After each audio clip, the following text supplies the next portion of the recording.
We are back on Kern Radio Newstalk 1180 with our guest by phone, author Erik Rush. The other Rush. Clay, you had a question for him? Yeah, Eric, it was interesting in listening to Herman Cain a while back, and he was giving a talk, I guess, earlier this year. And he said that when anyone says anything negative about Obama, they call him a racist. And then he went on to say when he says something negative about Obama, they call him a racist. I thought that was an interesting comment. Yeah, well, I would be the first one to say that we have been trained into a really perverse worldview when it comes to race. I honestly believe that a lot of people who voted for Obama voted for him because he was black. They wanted to have, we think it's time. Let's do it. After all, I had conservatives saying to me, "Well, how much harm can one president do?"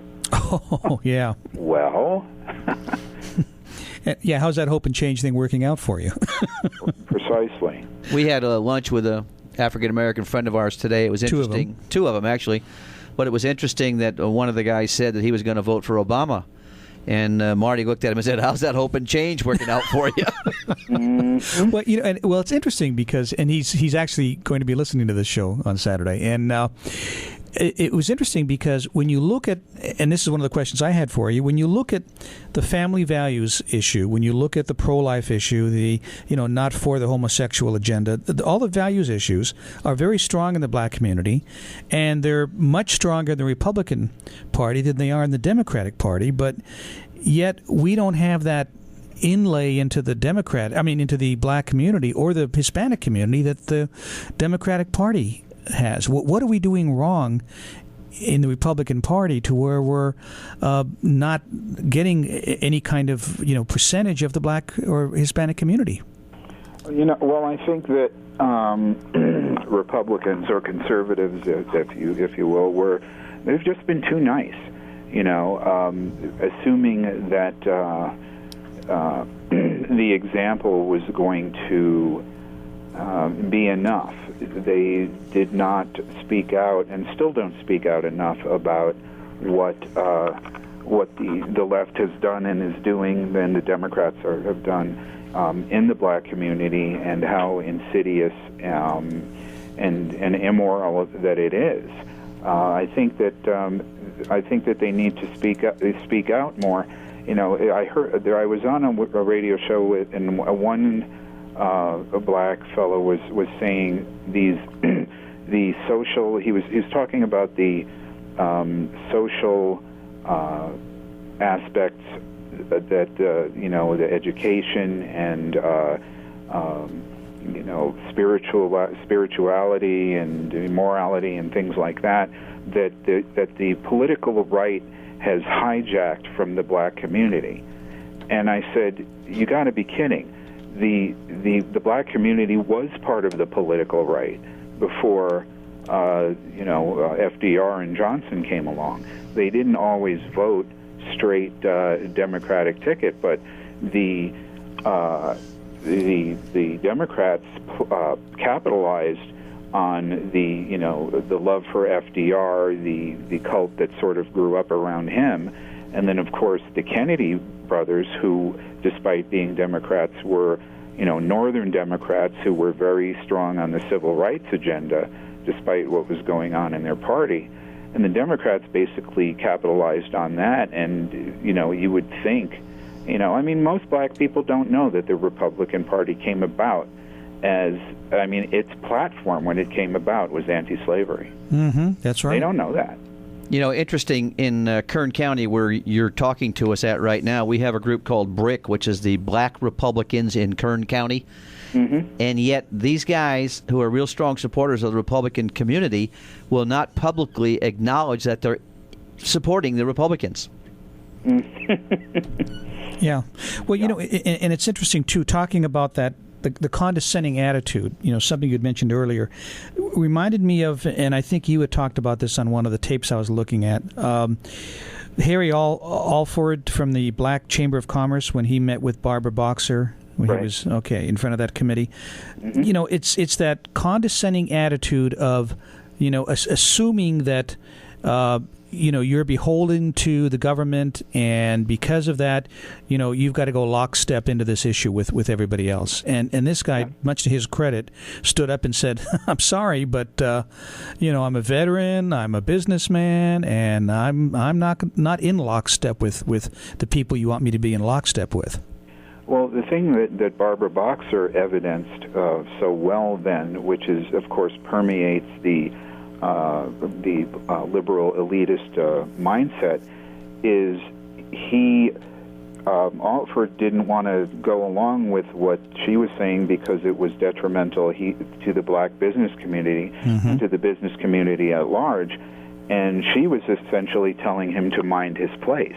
Exactly. We've done A, B, and C for you, so you need to mind your place, and that was. Of course, he being, he's not an idiot. He recognized that for what it was. Mm-hmm. Our guest by phone is the author, Erik Rush. Clay? No, I have. I'm sorry. I thought you had a question for him.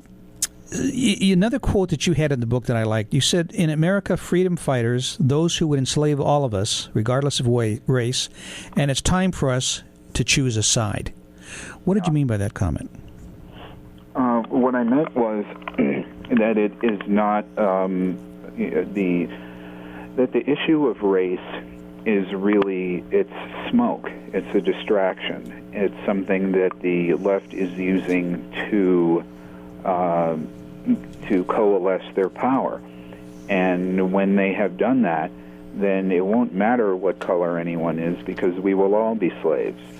So the people who are concerned about race issues need to see that they're being used, and to stand with like-minded people of all races who recognize what's going on, and set their sights on neutralizing the power base of the political left.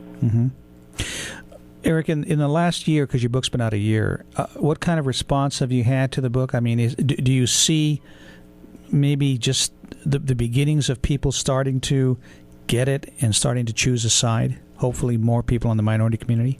Well, generally speaking, as I said, the reception of the book was fabulous in that respect, because it did give people who felt that they didn't have the license to speak, that license to speak. It enlightened others.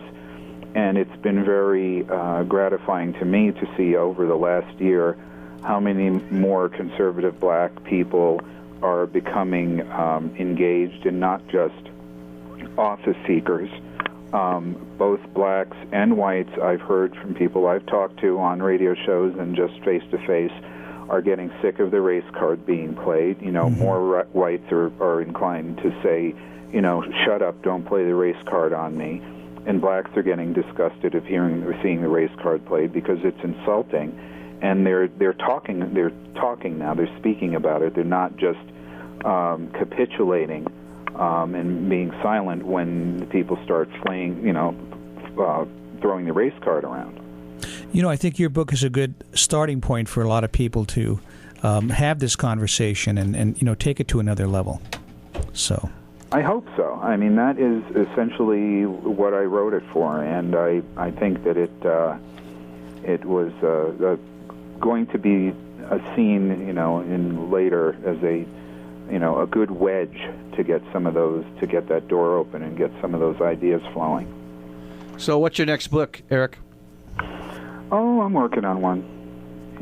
I'm not going to really talk too much about what it's going to entail, but it's definitely going to be another something toward neutralizing the left, the power of the left in America. I mean, I think that's the biggest threat that we face right now, and has been for a long, long time. So it'll be another study on that, or of some sort, not necessarily from a viewpoint of race politics, but that certainly is a component. Yeah. Erik, I want to thank you for taking the time to be with us. I know you probably got some a lot of ostracization, with this book, and I've been waiting all day to use that word. That's one of those words with more than one syllable in it. I appreciate the time, Erik, and thank you so much for everything you're doing. We'd love to have you back another time if we can. Certainly. Just give me a call. Thank you, Erik. Thank you very much for having me on. Thank you.